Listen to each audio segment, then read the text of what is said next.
Vi racconto una ricetta che ho fatto con le zucche del mio giardino. Ho fatto tutta estate a piantare zucche e ce n'ho di ogni tipo, di ogni colore, di ogni sapore e ora sono finalmente mature. 2 gambi di sedano, 2 carote, una cipolla, va bene anche un porro se volete. Gli diamo 4 colpetti al sedano così riusciremo a tagliarlo più facilmente. Queste verdure vanno tagliate abbastanza grossolanamente.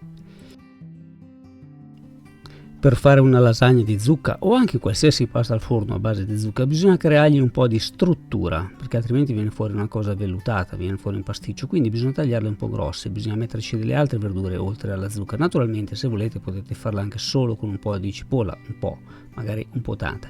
Tagliamo tutti a cubettini delle carote che aiuteranno anche ad addolcire ulteriormente la nostra zucca. Scelgo una zucca di circa 1,3 kg, 1,4 kg, che una volta pulita sarà 1 kg o poco più. Naturalmente state molto attenti quando pulite le zucche perché scivolano via da sotto il coltello, è facile farsi male. Con un cucchiaio tiriamo via tutti i semi. Guardate com'è bella polposa, bella carnosa. Questa zucca è spettacolare, profumatissima. Via la buccia, è ancora un po' duretta perché sono le prime, però è buonissima. A piacere, in questa ricetta potete aggiungerci anche altre verdure, quelle che volete. Vanno benissimo le patate, vanno bene i piselli, vanno bene i cornetti o qualsiasi altro tipo di verdura vi piaccia, però io se fosse al vostro posto starei su queste. Taglio tutto a cubettini piccoli perché sostanzialmente stiamo facendo una specie di ragù di verdure che ha dentro tantissima zucca. E mi raccomando, non lesinate con la zucca, mettetene tanta, male che va se avanza, poi ci fate la vellutata domani. Come aroma ho scelto il rosmarino, va bene anche la salvia, servono gusti rotondi con la zucca, con la cipolla, quindi niente cose come aglio, prezzemolo o zenzero. Metto dentro il mio rosmarino fresco, tritato. Aggiungo per ultima la cipolla, così almeno se devo piangere, piango solo alla fine.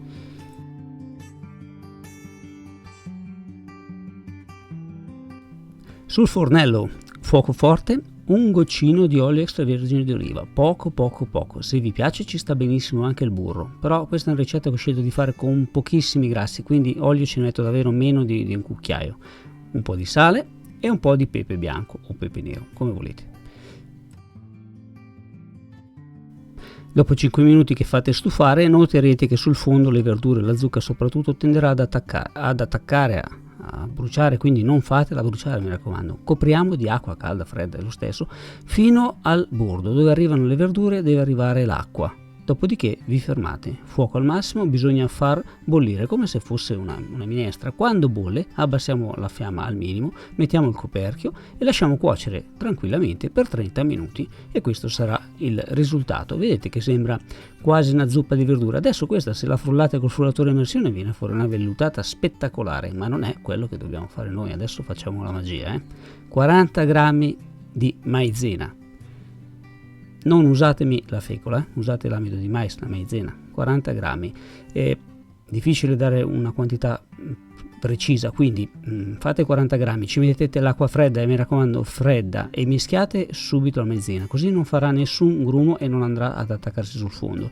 Dopodiché la mettiamo dentro nella nostra zucca calda, ma non tutta subito, fate 2/3 circa. Guardate la densità, praticamente stiamo sostituendo la besciamella, addensando quella che è una specie di ragù di verdure. E diventerà perfetto per la nostra lasagna. Mi grattugio anche del formaggio. Chi non vuole usare il formaggio può usare del sesamo tostato non salato.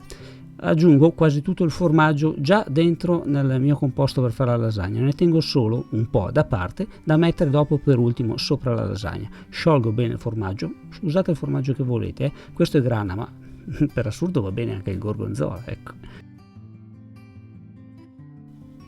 Potete usare la lasagna bianca, la lasagna gialla, la lasagna verde, la pasta delle crepe viene benissimo. L'importante è guardate come è fatto questo ragù di verdure. Vedete che le carote, che sono un po' più dure della zucca, sono rimaste quasi intere. Il sedano, la cipolla hanno creato quello che sembra un ragù. Quindi i miei strati non andranno ad appiccicarsi uno sull'altro perché c'è questa struttura che li terrà separati. Verrà una lasagna alta, bella, gustosa, saporita. Faccio i 5 strati catartici normali. Se volete potete fare anche i maccheroni al forno con questa salsa. Se volete proprio esagerare ci potete mettere anche dei gamberetti rosolati, della rucola. Me ne è rimasta un po', mi sa che stasera mi faccio anche una bella vellutatina. Sopra alla fine, se volete, ci potete mettere del parmigiano, del grana grattugiato. Fui in forno, 180 gradi, per circa 30 minuti. Vedete voi come viene bello rosolato. Ricordatevi di fare dei forellini, così la lasagna non vi farà le bolle, le bube e non si seccheranno. E infornate a forno caldo.